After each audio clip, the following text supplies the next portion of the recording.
patriarchal lineage and the symbology of their ages. The history of humanity, according to biblical tradition, begins with the creation of Adam, the first man, and continues through his descendants, including significant figures such as Seth, Enosh, Kenan, Mahalalel, Jared, Enoch, Methuselah, Lamech, and Noah.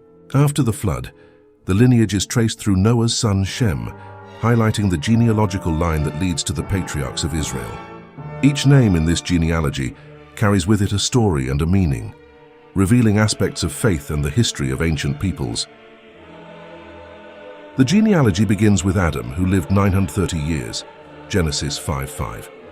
His son Seth was born when Adam was 130 years old and lived 912 years, Genesis 5:6-8. Enosh, Seth's son, was born when Seth was 105 years old and lived 905 years, Genesis 5:9-11. Kenan, Enosh's son, was born when Enosh was 90 years old and lived 910 years, Genesis 5:12-14. Mahalalel, Kenan's son, was born when Kenan was 70 years old and lived 895 years, Genesis 5:15-17. Jared, Mahalalel's son, was born when Mahalalel was 65 years old and lived 962 years, Genesis 5:18-20. Enoch, Jared's son, was born when Jared was 162 years old and lived 365 years before God took him away, Genesis 5:21-24. Methuselah, Enoch's son, was born when Enoch was 65 years old and lived 969 years, the longest recorded in the Bible, Genesis 5:25-27. Lamech, Methuselah's son, was born when Methuselah was 187 years old and lived 777 years, Genesis 5:28-31. Noah, Lamech's son, was born when Lamech was 182 years old and lived 950 years, Genesis 5:32-9-29. After the flood, the lineage continues through Noah's son Shem. Shem is considered the ancestor of many peoples, and his longevity after the flood is highlighted in the scriptures, Genesis 11:10-11. From Shem, a genealogical lineage is traced, connecting him to figures such as Arpachshad, Shelah, Eber, Peleg, and so forth, until reaching Terah, the father of Abraham. Each name in this genealogy carries with it a story and a meaning, revealing aspects of faith and the history of ancient peoples. In the biblical genealogy leading to Abram, later known as Abraham, Arpachshad is mentioned as the son of Shem at the age of 100, 2 years after the flood, Genesis 11:10, followed by other sons and daughters at the age of 500, Genesis 11:11. Shelah is recorded as the son of Arpachshad at the age of 35, Genesis 11:12, and other descendants at the age of 403, Genesis 11:13. Eber, whose name means beyond in Hebrew, is identified as the son of Shelah at the age of 30, Genesis 11:14, also having more descendants at the age of 403, Genesis 11:15, and being recognized as the ancestor of the Hebrews due to the phonetic similarity between Eber and Hebrew. Peleg is mentioned as the son of Eber at the age of 34, Genesis 11:16, also generating other descendants at the age of 430, Genesis 11:17, and having his name associated with the division or partition of the land during his lifetime, Genesis 10:25.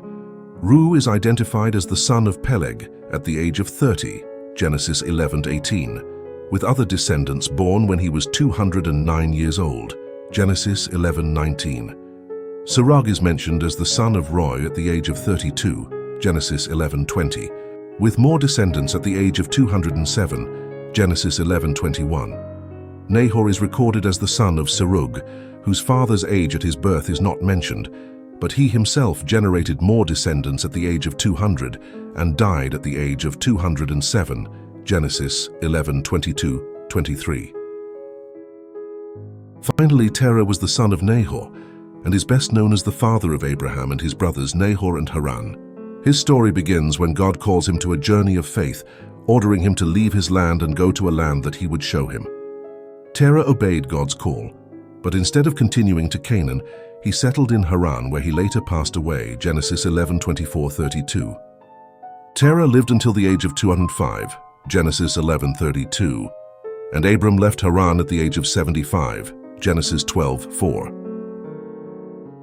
The age of 500 years attributed to Shem after the birth of Arpachshad may have signified longevity, often associated with God's blessing and the vitality of the characters. Therefore, the age of 500 years can be seen as a sign of God's blessing on the life of Shem and his descendants. The number 500 can also serve as a chronological milestone in the genealogy, indicating a significant point in Shem's life after the birth of Arpachshad, representing a specific phase of his life or an important period in the history of Shem's descendants. In biblical tradition, certain numbers are often used symbolically to represent concepts such as fullness, completeness, or perfection. The number 500 may have a symbolic meaning within this context, representing the totality or fullness of Shem's life after the birth of Arpachshad. In biblical tradition, the number 400 may be associated with a significant period of time, such as the 400 years of slavery of the Israelites in Egypt, Exodus 12:40, while 3 may represent fullness or completeness, such as Jesus' resurrection on the 3rd day or the 3 days of darkness during the crucifixion. In this case, 403 years and 430 years may simply symbolize a long period of time before having more descendants, without necessarily indicating an accurate chronological count. It is also possible that the numbers are used for narrative purposes, highlighting the importance of the characters and their role in the genealogical lineage, rather than being an attempt to accurately record the exact age or historical events. The ages in the ranges of 200 years attributed to Peleg, Ru, and Serug may mark a transition in the genealogy, indicating a change in patterns of life and longevity. While their predecessors lived for hundreds of years, Ru reaches a relatively modest age. This may suggest a change in the temporal dynamics of the narrative, perhaps pointing to a time when human life began to stabilize at lower age ranges. The age of 207 years attributed to Serug, the son of Ru, follows this trend, indicating a continuation of this pattern of shorter life compared to his predecessors. These numbers, although smaller compared to those of previous generations, are still significant in the biblical narrative, as they mark key moments in the genealogical lineage culminating in the story of Abraham.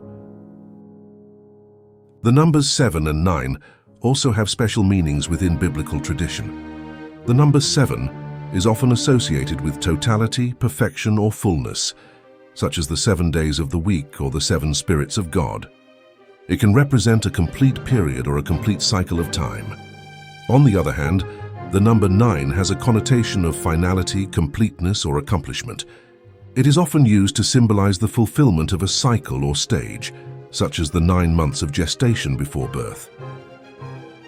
Additionally, the number 70, the age of Terah when Abram was born, Genesis 11:26, has symbolic meanings within biblical tradition.